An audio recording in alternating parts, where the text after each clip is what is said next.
El Señor esté con todos ustedes. Evangelio de nuestro Señor Jesucristo según San Mateo. Se acercó Pedro y le preguntó a Jesús: Señor, ¿cuántas veces tendré que perdonar a mi hermano las ofensas que me haga? ¿Hasta 7 veces?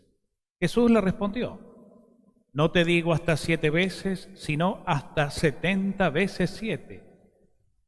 Por eso, el reino de los cielos se parece a un rey que quiso arreglar las cuentas con sus servidores. Comenzada la tarea, le presentaron a uno que debía 10.000 talentos. Como no podía pagar, el rey mandó que fuera vendido junto con su mujer, sus hijos y todo lo que tenía para saldar la deuda. El servidor se arrojó a sus pies, diciéndole: dame un plazo y te pagaré todo. El rey se compadeció, lo dejó ir y además le perdonó la deuda. Al salir, este servidor encontró a uno de sus compañeros que le debía 100 denarios y tomándolo del cuello hasta ahogarlo le dijo: págame lo que me debes. El otro se arrojó a sus pies y le suplicó: dame un plazo y te pagaré la deuda. Pero él no quiso, sino que lo hizo poner en la cárcel hasta que pagara la deuda. Los demás servidores, al ver lo que había sucedido, se apenaron mucho y fueron a contarlo a su señor. Este lo mandó llamar y le dijo: miserable, me suplicaste y te perdoné la deuda. ¿No debías también tú tener compasión de tu compañero como yo me compadecí de ti? E indignado, el rey lo entregó en manos de los verdugos hasta que pagara todo lo que debía. Lo mismo hará también mi Padre Celestial con ustedes, si no perdonan de corazón a sus hermanos. Cuando Jesús terminó de decir estas palabras, dejó la Galilea y fue al territorio de Judea, más allá del Jordán. Palabra del Señor. Tomemos asiento, hermanos.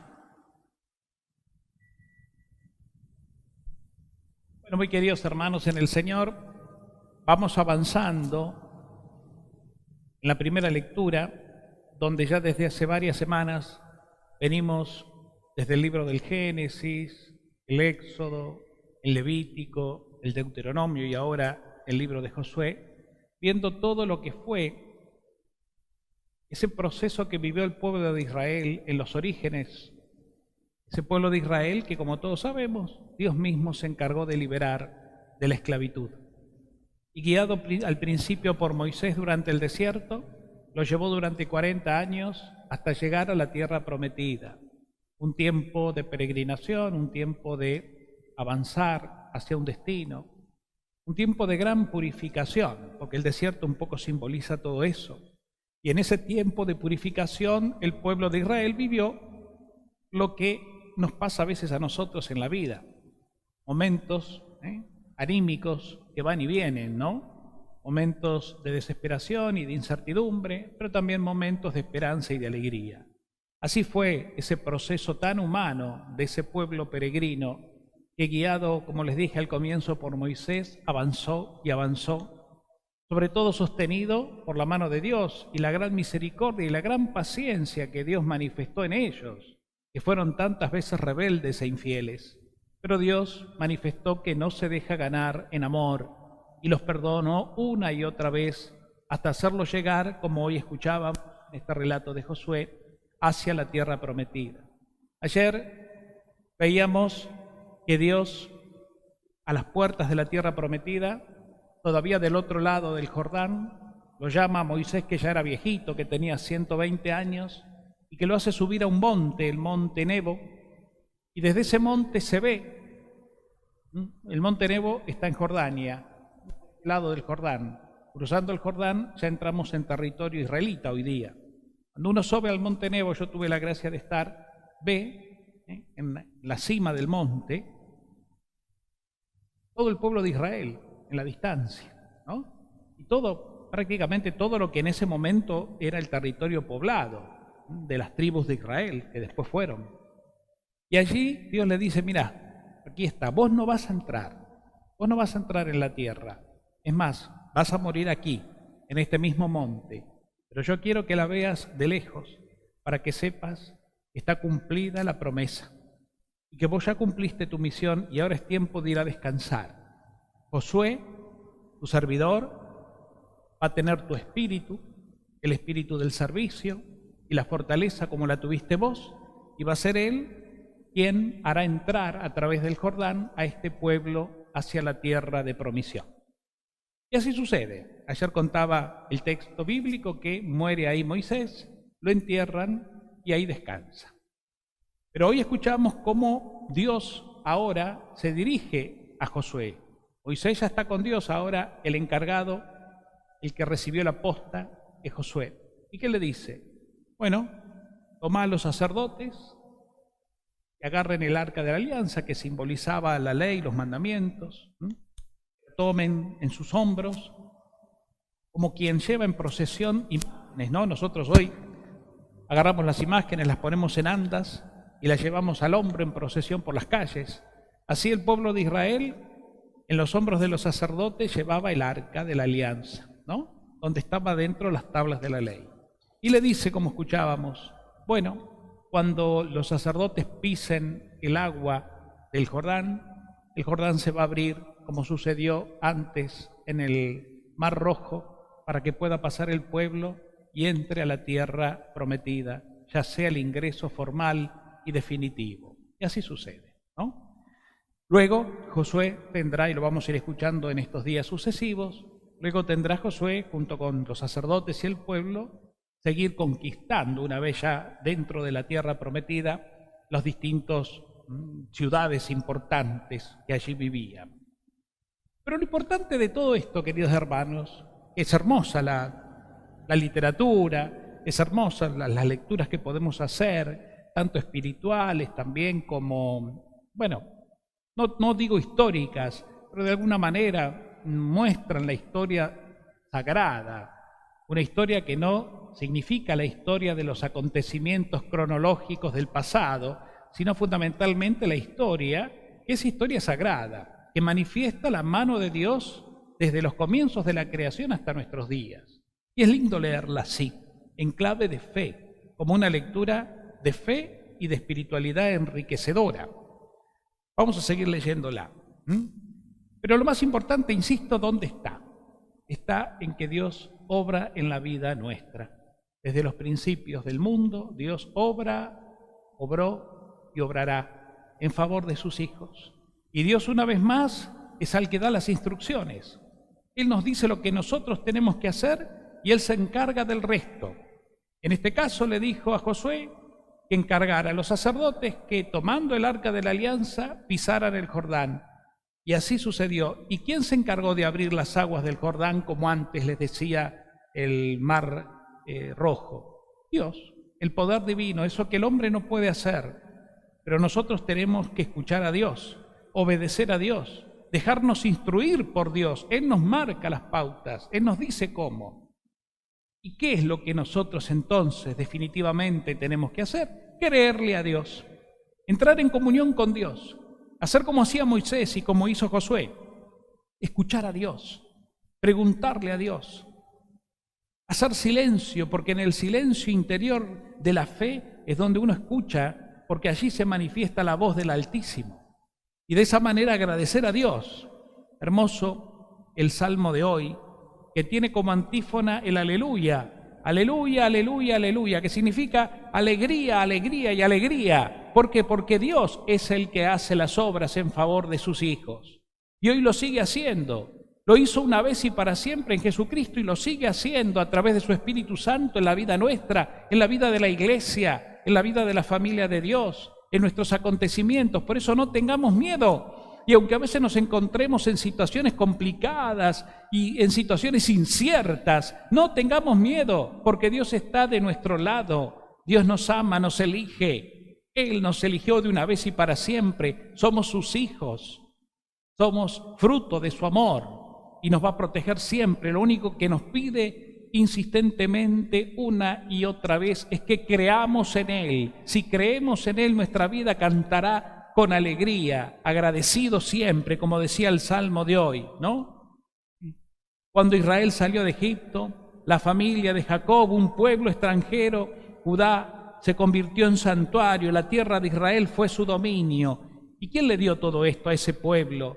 La mano poderosa del Señor. Así lo está haciendo con nosotros. Por eso hoy también me pareció oportuno, en este día jueves, donde rezamos como todos los jueves, por el aumento de las vocaciones sacerdotales y religiosas, donde rezamos los días jueves por la santificación de los sacerdotes, ya que un jueves fue el Señor quien en la última cena instituyó el ministerio sacerdotal. Hoy me pareció oportuno rezar también por nuestro obispo electo, por Padre Obispo Monseñor Marcelo, quien asumirá prontamente, en un futuro no muy lejano, el destino de nuestra diócesis, siendo nuestro cabeza, en nombre de Cristo, nuestro guía y pastor. Por eso me parece importante y necesario que sigamos rezando por él. Rezamos cuando todavía no sabíamos quién iba a ser, y ahora con más razón, sabiendo quién es el elegido, rezamos, le pedimos a Dios que lo bendiga, que lo cuide, que lo proteja, que lo ilumine, que le dé la alegría de servir y dar la vida por el pueblo de Dios en el nombre de Jesús, porque en definitiva esa es la felicidad de un pastor y de todos nosotros, dar la vida junto a Cristo por el bien de los hermanos.